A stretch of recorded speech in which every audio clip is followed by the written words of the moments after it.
வணக்கம். அக்ஷு சமையல்ல இன்னைக்கு ஃப்ரூட் ட்ரிஃபிள் இல்லைனா ஃப்ரூட் கஸ்டர்ட் எப்படி செய்கிறதுன்னு பார்க்க போகிறோம். முதல்ல அதுக்கு தேவையான பொருட்கள் என்னன்றதை பார்க்கலாம்.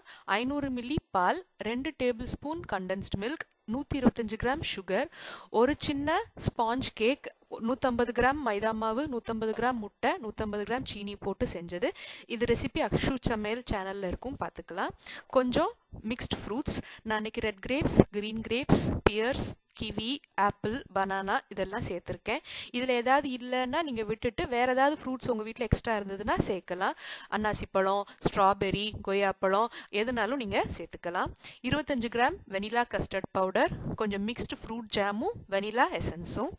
முதல்ல ஒரு பெரிய பவுலில் நான் 125 கிராம் சர்க்கரை இருந்ததுலேயே அதில் 100 கிராம் மட்டும் எடுத்துக்க போகிறேன். இது நீங்கள் எதில் அதை பண்ண போகிறீங்களோ, ட்ரிஃபிள் பண்ண போகிறீங்களோ அந்த பாத்திரத்தையே எடுத்துக்கோங்க. இது கூட ஒரு 1.5 கப் தண்ணி சேர்த்து இதை நல்லா ஒரு ஸ்பூன் வச்சு கலக்கி விட்டுக்க போகிறேன். அந்த சீனி நல்லா கரையணும். நல்லா கரைஞ்சதுக்கு அப்புறமா நம்ம வச்சிருக்கிற நறுக்கின பழத்தை எல்லாம் இதில் சேர்த்துக்க போகிறோம். இது எதுக்குன்னா, ஏதாவது ஒரு பழம் கொஞ்சம் புளிப்பாக இருந்தாலோ இல்லைனா இனிப்பு கம்மியாக இருந்தாலோ இந்த மாதிரி சீனி தண்ணியில் போட்டு வைக்கும்போது அது அந்த புளிப்பு குறையிறதுக்கும் அது கொஞ்சம் இனிப்பாகிறதுக்கும் இந்த மாதிரி செய்கிறோம். இது ஒரு அரை மணி நேரத்துலேருந்து 1 மணி நேரம் டைம் இருந்துச்சுன்னா அப்படி விட்டுருங்க. டைம் இல்லைன்னா ஒரு அரை மணி நேரமாவது வைங்க. இப்போ இது ஊறிட்டு இருக்கிற டைமில் நம்ம என்ன பண்ண போகிறோம்னா, அந்த கேக்கில் மேலாப்பில் இருந்த அந்த மொறுமொறுப்பான லேயரை கட் பண்ணி எடுத்துட்டு இன்னும் 2 பீஸாக அதை கட் பண்ணி வச்சுருக்கேன்.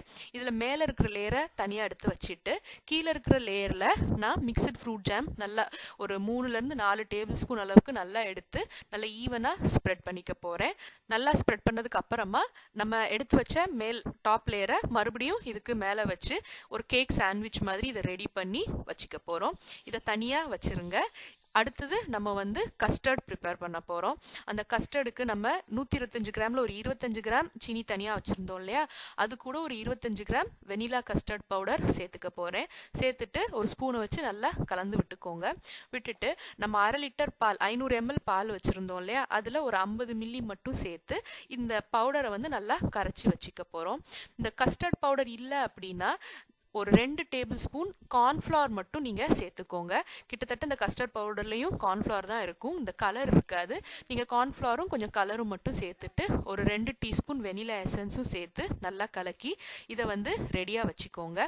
நம்ம கஸ்டர்ட் சேர்க்கும்போது பவுடராக சேர்த்தா ஒரு மாதிரி கட்டி விழும், அதனால தான் முதலே இதை கரைச்சி வச்சுக்கிறோம். அடுத்ததாக ஒரு பேனில் நம்ம வச்சுருந்த மிச்சப்பால், அதாவது 1/2 லிட்டரில் அந்த பவுடர் கலக்கிறதுக்கு எடுத்தது போக மிச்சப்பாலை ஊற்றி அதை கொதிக்க வைங்க. அது கொதிக்கிறதுக்குள்ள இந்த ஃப்ரூட்ஸில் இருந்த சீனி தண்ணியெல்லாம் வடிச்சிட்டு நம்ம வச்சுருந்த அந்த 2 டேபிள் ஸ்பூன் கண்டென்ஸ்டு மில்க், அதாவது மில்க் மேடை சேர்த்துக்க போகிறேன். இது கண்டிப்பாக சேர்க்கணும்னு இல்லை, எனக்கு பர்சனலாக அந்த ஃப்ளேவர் பிடிக்கும், அதனால் சேர்க்குறேன். உங்களுக்கு இஷ்டம் இல்லைன்னா இதை விட்டுடலாம். இந்த 2 டேபிள் ஸ்பூன் கண்டென்ஸ்டு மில்க் சேர்த்து நல்லா மிக்ஸ் பண்ணி இதை தயாராக வச்சுக்க போகிறோம். இப்போ மறுபடியும் பார்த்தீங்கன்னா பால் பொங்க ஆரம்பிச்சிருச்சு.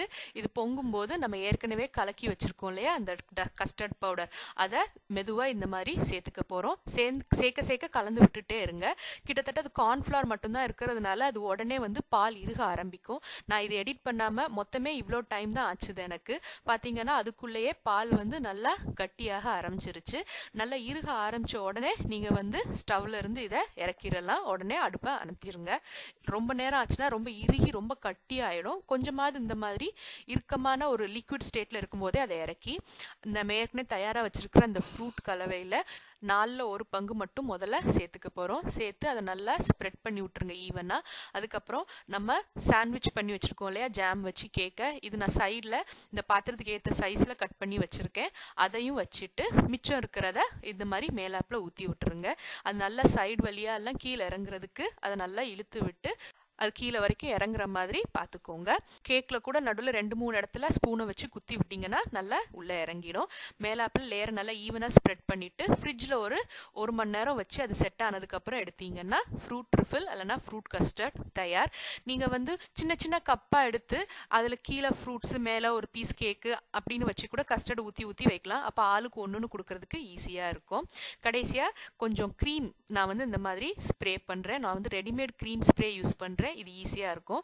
இது இல்லைன்னா நீங்கள் கொஞ்சம் க்ரீமை கூட விப் பண்ணி பைப்பிங் பேக்கில் போட்டு இந்த மாதிரி வைக்கலாம். இது சும்மா அலங்காரத்துக்கு தான். மேலாப்பில் ஒரு செரியும் வச்சிங்கன்னா ஃப்ரூட் ட்ரிஃபிள் இல்லைன்னா ஃப்ரூட் கஸ்டர்ட் தயார். இது வந்து நான் மொத்தமாக பெரிய பவுலில் பண்ணதுனால கட் பண்ணி தான் எடுக்கணும். நான் ஏற்கனவே சொன்ன மாதிரி ஒரு கப்பில் தனித்தனியாக போட்டு வச்சிங்கன்னா சர்வ் பண்ணுறதுக்கு ரொம்ப ஈஸியாக இருக்கும்.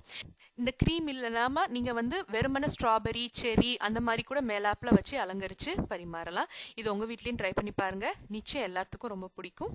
நன்றி.